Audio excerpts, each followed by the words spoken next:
Welcome back to my channel. Today I'm going to be sharing with you my January wrap-up. So the way that I am doing my wrap-ups for the month is I am doing a mid-month wrap-up and then I'm doing an end-of-month wrap-up, and in the end-of-month wrap-up I go through my stats and obviously the books that I read in the later half of the month. So I'm just going to dive straight into the stats and then we will get into the books. So to start with, the total number of books that I read in January was 31 books. This is a really good number for me, really happy with that number. I will say 31 books sounds like a lot of books, and it is a lot of books. Part of the reason that I am lucky to be able to read this amount is because I have almost 2 hours of uninterrupted reading every single day. I get the bus to work and my bus journey into work is about 40 minutes each way. So that's quite a lot of time for uninterrupted reading, so I can get through quite a lot. And in January the traffic was a little bit busier, particularly at the beginning of the month, so I was on the bus for a lot longer than 40 minutes, sometimes over an hour each day in the morning, so I obviously got quite a lot read during that time, so that is why the number is quite high. So I am going to break down the different subgenres that I read. Now the way I've categorised some of them, so for example I've written down contemporary romance, and I've split out within contemporary romance I've split out sports romance to a separate category. And I think I might do that with other elements, so like small town romance in the future. I might split that out as well, just because I like to see the different areas that I'm reading.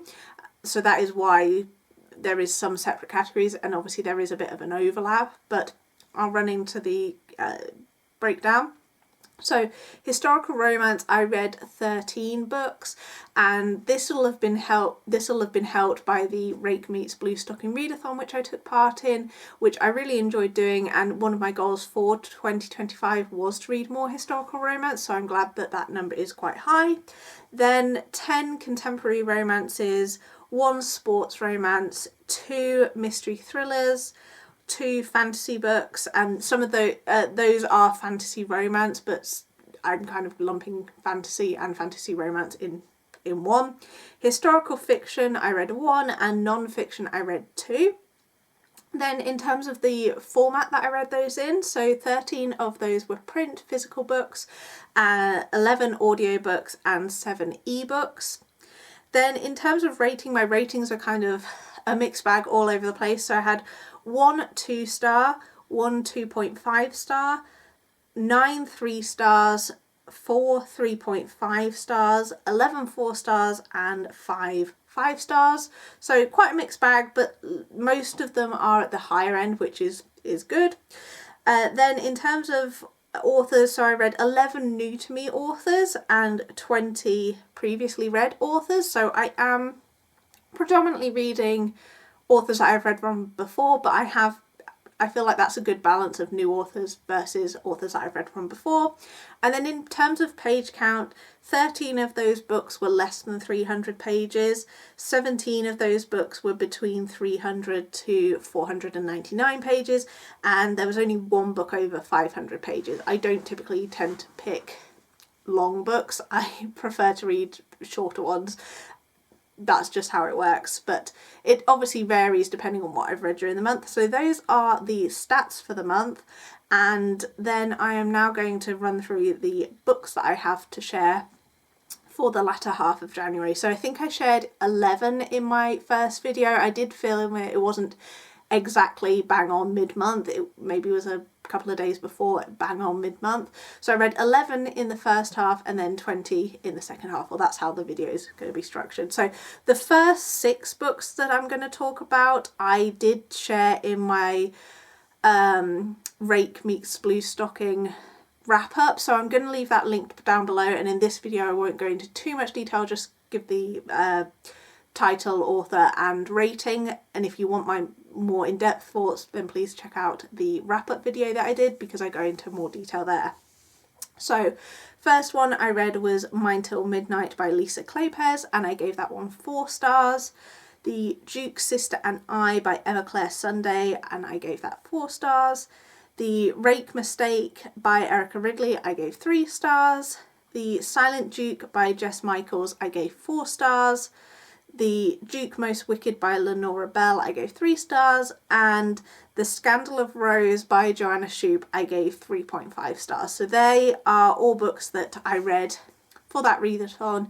As I say, if you want my full thoughts, then please check out that video, which will be linked down below, so you can check that out. Now we're going to move on to books that I've not talked about. So next book was Wisteria by Adeline Grace. This is book 3 in the Belladonna trilogy, and I gave this one 5 stars.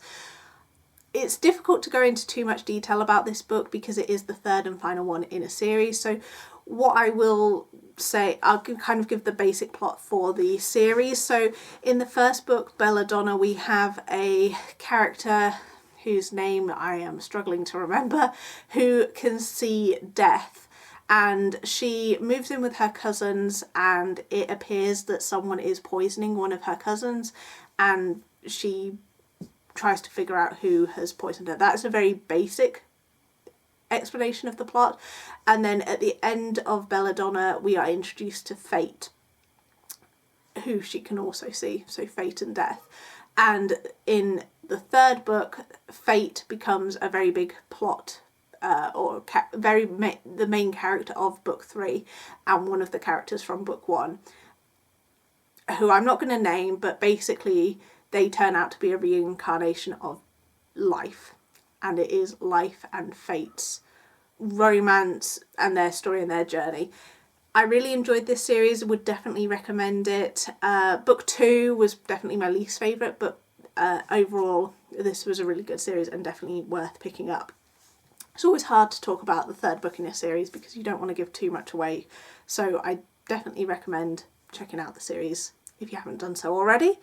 Then there are a couple of books that were on my January TBR that I read. So this was one of them. It was Under One Roof by Ali Hazelwood, and I gave this one 3 stars. So this one, the premise of this one is our main female character is something in science, I think, and I can't, as with a lot of Ali Hazelwood's books, the main characters often are in science or some STEM subject, and she is left a house by, I think it's her college like mentor or something, and she is left a house when her mentor passes away, and she goes to this house, and it turns out that her mentor also left this house to her nephew, and it is their romance. Initially they don't get along at all, but they obviously start having, they've got this house, so they start living together, and their romance develops from there. This one was okay. It's a short audiobook that I listened to. It was fine, but nothing super memorable. I personally find Ali Hazelwood's books to be quite overhyped, but because they are very hyped, I keep going back to them because I keep thinking it's me that's missing something, because everyone else seems to really love them, and I just find them to be okay. I haven't found my favourite Ali Hazelwood. I haven't found one that really, really wows me, and this one again was just okay. Then we have Once Upon a Duke by Erica Ridley. This one I listened to on audio and I gave 3 stars. This one I honestly can't remember too much about, but it was a second chance romance between a duke who doesn't like Christmas. So this one is a Christmas book. It was a hold that came in from my library, obviously in January after Christmas, and it's almost a sort of retelling of A Christmas Carol in some ways, because the Duke doesn't like Christmas and he often goes around saying humbug like Scrooge does, and the female main character is very much a sunshine character. She loves Christmas, she loves this town, and it's their romance. This one was okay, nothing too memorable, which is why I'm struggling to kind of give a lot of detail about it, but yeah, it was okay. Next we have Christmas with the Queen by Heather Webb and Hazel Gaynor. This one I really love. This one I gave 5 stars to. This is historical fiction, and firstly the cover is absolutely beautiful for this one. secondly, the story is really good as well. So this one is set in the early 1950s, at the beginning years of the Queen's reign. She is mentioned in the book, but she's not necessarily the main focus of the book. So we have two characters, Olive, who is a single mum, and she is a reporter at the BBC. And then we have, oh gosh, what was his name? Jack? Yes, Jack. And he is a chef working at Buckingham Palace and Sandringham House. And they knew each other. They met each other at the end of World War II, and they had a connection. But Jack was involved with, or got married to someone else, and so nothing really became of it. But they did have one night together, and Olive had a child, which she didn't tell the father about, who turns out to be Jack. It's quite obvious that Jack is the father, and it is the story of how they are working in this environment, them coming back together, and yeah, it was really good. There's a lot of mentions to events that happened in history, so I thought that was really interesting. The early years of the Queen's reign I find really fascinating, because it's history that is not that long ago, but it is long enough ago that I don't know a lot about it, because it obviously happened before I was born, and I find it really fascinating, and this one was really good. It is obviously set around Christmas time, so we get to see the Queen doing her Christmas speeches, and there's kind of talk about how her speeches were different to the previous monarch's speeches, and it goes up until 1957, which is when the first televised speech happened, which again was really interesting. If you are a fan of historical fiction, then I would definitely recommend checking out this one. Then I read The Teacher by Freida McFadden. This one I gave 4 stars to. So this was a really good read, but if you don't like student-teacher romances, I wouldn't recommend that you pick this one up. In this one we follow 2 points of view. So we have a young teenage girl who is quite troubled, and she has been at the centre of a bit of a scandal at her school, in terms of one of her teachers left the job because it appeared that he was having an inappropriate relationship with her. The relationship wasn't romantic or anything like that, but he felt sorry for her and did private tutoring sessions with her and kind of took her on under her wing. He was a bit of an older teacher, and I think he kind of viewed her as a bit more of a daughter type thing rather than anything romantic. So she's got her whole load of problems.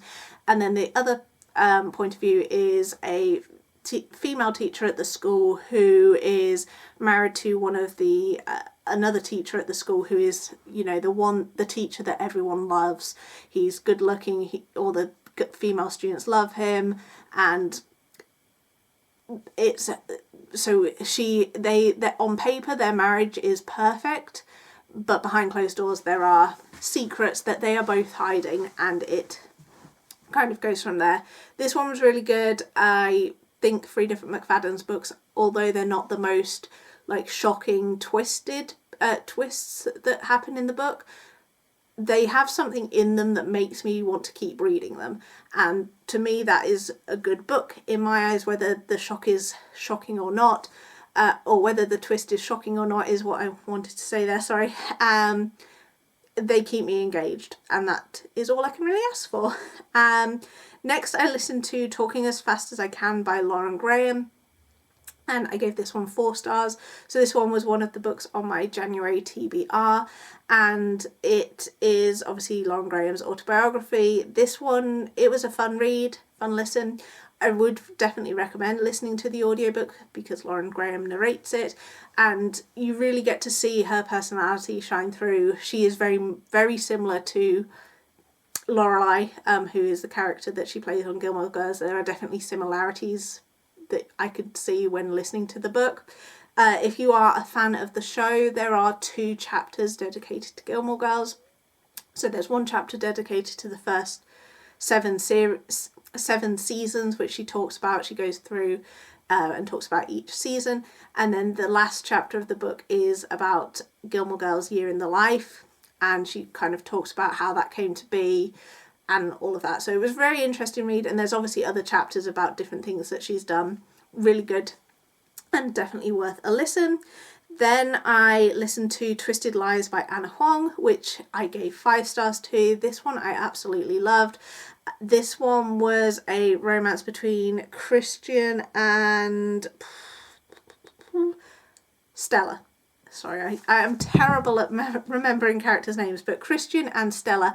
And this starts out as a fake dating romance. Christian is very wealthy. He runs a security company, as well as also doing some slightly less than legal things on the side.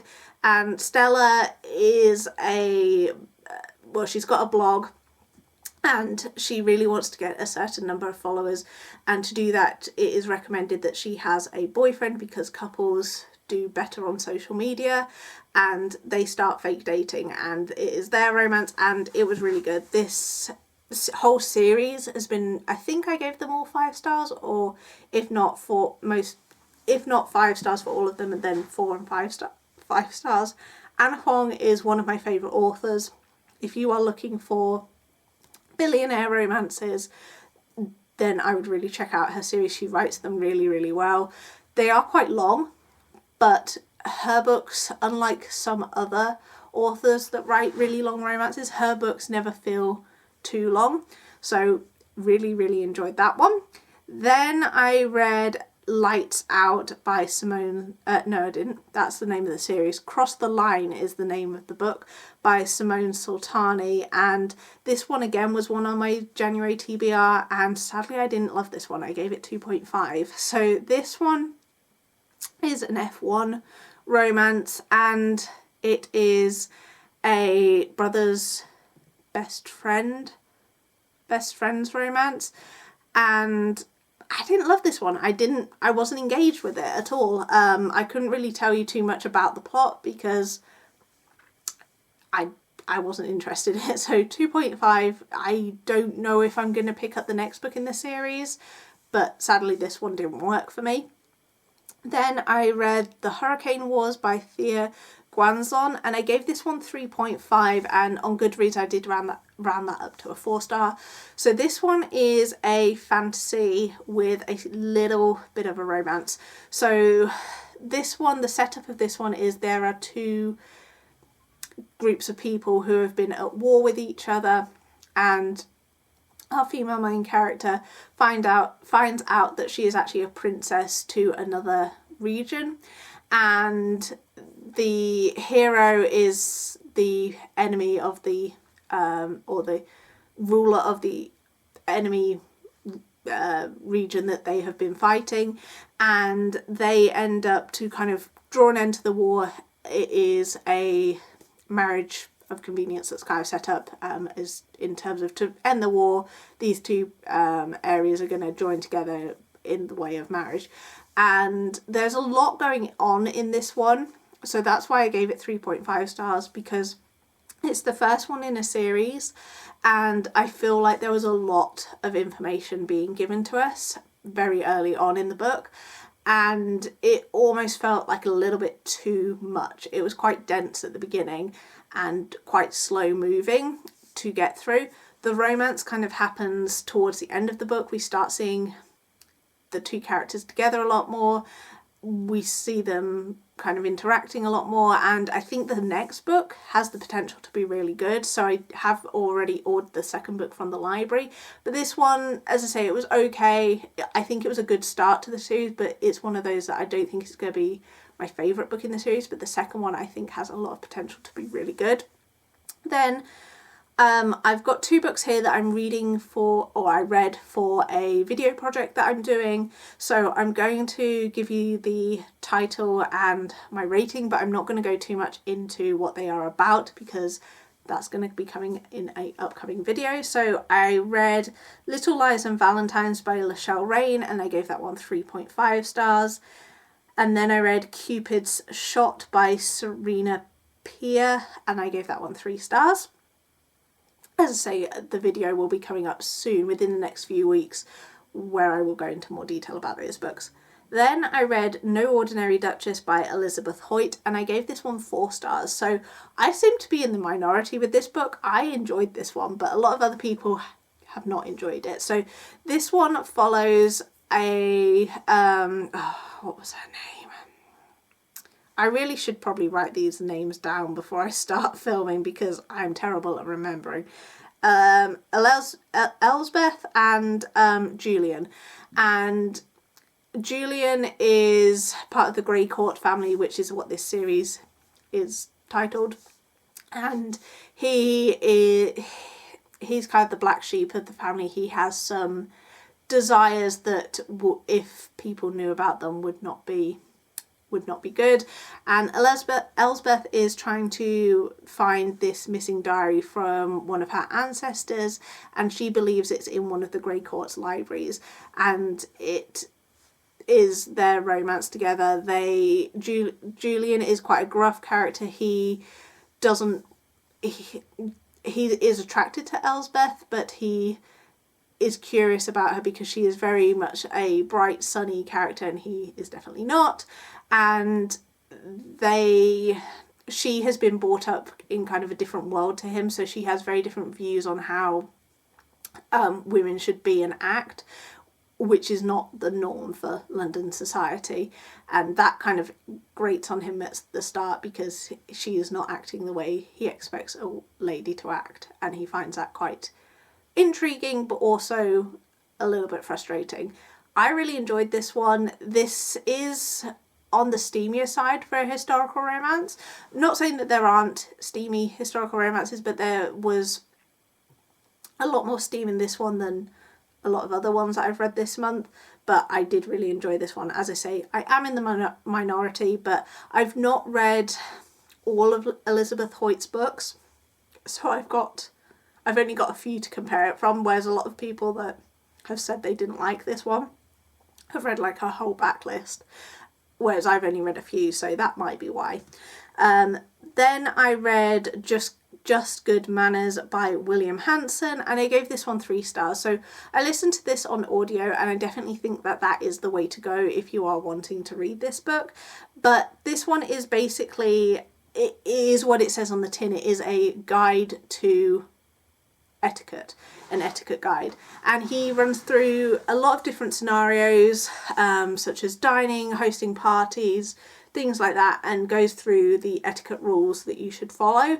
So it was a little bit dry in places, I'm not gonna lie. I like William Hanson, and I really like the podcast that he does with Jordan North. I find that to be quite entertaining, quite funny. This one, as I say, was a little bit dry. There are the odd humorous moments in the book, but for all intents and purposes, it is just him basically reading out a list of rules that you should follow. So, as I say, a little bit dry, but I do definitely think that the audiobook, if you are wanting to check out this, is the way to go, because I think if I had read this physically, I would have been even more bored than if I, compared to listening to it. So it was okay. But I'm glad that I read 2 non-fictions this book. This 2 non-fiction books this month. That is, I did say I wanted to read more non-fiction this year, so I'm glad to have read 2 this month. And then the last book that I've got is Mr. Malcolm's List by Suzanne Allen, and I gave this one 3 stars as well. So this book was turned into a film a few years ago. I saw the film, and the film was good. I liked the film. The book was okay. I feel like if you've seen the film, you don't need to read this book, because the film basically follows the premise of this book, like almost to the T. And I just didn't love it. The writing was okay. The story was okay. But nothing really memorable. Basically, Mr. Malcolm has a list of qualities that he is looking for in a wife, and there is a character called Julia who is very much attracted to him initially, but she has some qualities that doesn't match up to what he's looking for, doesn't meet his list. And so he interacts with her a couple of times, but then obviously decides that he is not interested in her and moves his attention on to someone else. And she feels very snubbed by that. And so she brings her friend Selena into town in the hopes that she can attract Mr. Malcolm and then snub him like he snubbed her. And Selena doesn't really want to be part of this, but she kind of goes along with it. But as she meets Mr. Malcolm and gets to know him, she ends up liking him. And although she's trying to meet the requirements of his list, that Julia is plotting in the background to basically bring them apart. So it feels a little bit juvenile in some ways, Julia's desire to have revenge on him, and he very quickly believes what Julia's kind of set up. And it's that age-old tradition of, if the characters just communicated, or if he just listened to Selena a bit more, then things would have been resolved a lot quicker. So this one was okay, as I say, not my favourite. I'm not sure if I would necessarily pick up anything else from this author, but we shall see. So that is the end of my January wrap up. Overall, I feel like I had a very good start to the year, and I'm hoping that February will be just as good in terms of the number of books I read and also the quality, because I feel like I did have a lot of 4 and 5 star books, which is obviously what I aim for. So I hope you guys enjoyed this video, and I will see you guys in my next one. Bye!